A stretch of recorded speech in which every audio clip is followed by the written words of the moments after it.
and welcome to the online and virtual class at Lamle Public School. Myself, Mrs. Sonia Serene. Today, we would be discussing about Political Science, Book 1, Contemporary World Politics, Chapter number 1, the Cold War Era. Let us know the aims and objectives of the chapter, the Cold War Era. This chapter tells us about what is the meaning of Cold War, what were the arenas of Cold War, which were the events that took place during Cold War, what were the consequences of Cold War. This chapter also highlights facts about Cuban Missile Crisis that took place in 1962 between three countries, Cuba, Soviet Union and United States. The chapter also highlights ideological difference between two superpowers, the United States, US and the Soviet Union. It also tells us about their alliances, NATO and Warsaw Pact. The chapter also tells us about what is the meaning of NAM. NAM stands for Non-Aligned Movement. What were the objectives of the NAM countries? Which were the countries that were called as NAM countries? Who were the founders of NAM and how it created a challenge to bipolar? The chapter also highlights India's relation with the Russia, Soviet Union or with other NAM countries. Now here comes the question, what is Cold War? The Cold War refers to the competition, the tensions and a series of confrontations between the two superpowers, namely the US and the Soviet Union, backed by the respective allies. However, it never accelerated into a hot war or a full-scale war or a global war. The Cold War was not simply a matter of power rivalries, of military alliances and of the balance of power, but was accompanied by a real ideological conflict as well as a difference over the best and the most appropriate way of organizing political, economic and social life all over the world. The Cold War era began from 1945. The end of Second World War in 1945 was the beginning of the Cold War era. The Second World War was fought from 1939 and was ended in 1945. It was fought between the two forces, namely the Axis power and the Allied power. The Allied forces include the US, the Soviet Union, Britain and France, whereas the Axis power includes Germany, Italy and Japan. In 1945, Axis power was defeated by the Allied power. The Second World War came to an end when US dropped bombs on the two Japanese cities, Hiroshima and Nagasaki. Earlier also, the First World War that was fought in 1914 to 1918 has caused lot of destruction. The similar destruction took place in 1945 in Second World War.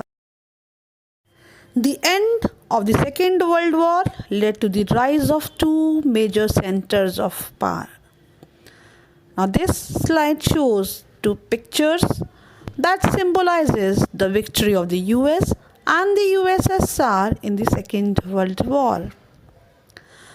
The picture one depicts American soldiers that are raising the US flag during the Battle of Iwo Jima, Japan on 23rd February 1945.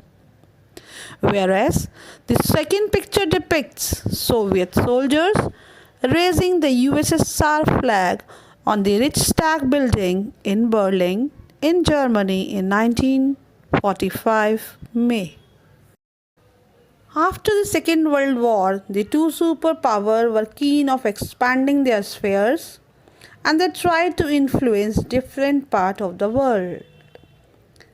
The world soon was divided between the two superpowers and the two alliance system developed on the international arena.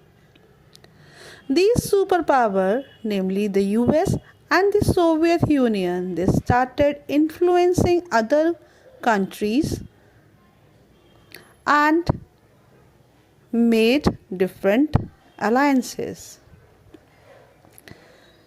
The Western Alliance was headed by the US, whereas the Eastern Alliance was headed by the Soviet Union. These two countries were rival to each other and thus they have different approach and ideologies. The United States preferred to have liberal democracy and capitalism, whereas the Soviet Union and its alliances were committed to the ideology of socialism and communism. Now here comes what is capitalism. It is a mode of operation when the ownership of resources in the hands of the private individual. The main aim of capitalism is to earn profit, whereas socialism refers to having the ownership and the control in the hands of the state or the government. It tries to bring welfare and development of the people. Socialism never give importance to profit seeking or profit making. Now communism refers to following the norms, the practices and the rules and regulations made by a political party known as the Communist Party. Liberal democracy means a form of government where the people choose their own representative and have freedom of speech and association. Thus we can say these two superpowers, although were very powerful after 1945 in the Cold War era, but they have different approach and ideology and thus their alliances to gain this ideology and this approach. The Western Alliance headed by the US followed the same ideology as well as the Eastern Alliance headed by the Soviet Union followed the same ideology of the Soviet Union. These superpowers, they were trying to reach to nearby countries, capture them and control their resources. Both of them wanted to expand their arena. Thus, first of all, the division of Europe came into existence. These superpowers, they have divided the Europe into two camps. The western side of the Europe was headed by the US and the Eastern Europe joined the Soviet camp. Thus we can say with the division of Eastern Europe and Western Europe, Western Alliance and Eastern Alliance came into origin. Both United States and Soviet Union, they were in possession of nuclear weapons and were capable of causing death and destruction to each other. In the verge of any small nuclear or atomic incident or accident, a full-fledged war may happen. In spite of provocations, neither side want to risk war, since no political gain would justify the destruction of their countries, people, and societies. In the event of a nuclear war, both sides will be so badly harmed. It would be impossible to declare which side is the winner. Even if one of them tried to attack and disable the nuclear weapon of its rival, the other would still be left with enough nuclear weapon and thus can cause destruction. So, in that situation, logic of deterrence come into origin. The logic of deterrence signifies that both sides have the capacity to retaliate against an attack and can cause so much loss and destruction to each other that can neither afford or initiate war. Thus, the Cold War, in spite of being an intense form of rivalry between great powers, remained a Cold War due to logic of deterrence.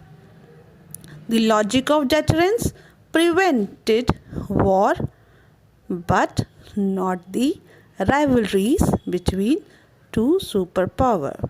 So what is logic of deterrence? Logic of deterrence means a logic or a thought or a perception that kept both of the superpowers aside not to initiate a hot war. Now it's time to recap the main points of the chapter, the Cold War era. In this chapter, we have discussed that Cold War era began in 1945. That was a phase when US and Soviet Union, they have tense relationship and they have conflicts, tensions and confrontations between both of them. The Cold War era refers to an era of verbal war. The two superpowers were US and Soviet Union, which has made their alliances with other countries.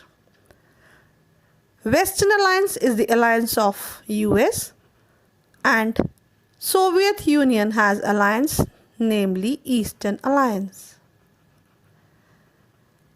We have also discussed when the Second World War took place, what happened during Second World War, and how Second World War came to an end. We have also discussed about various ideologies of Eastern Alliance and Western Alliance. And we have also discussed about the meaning of logic of deterrence.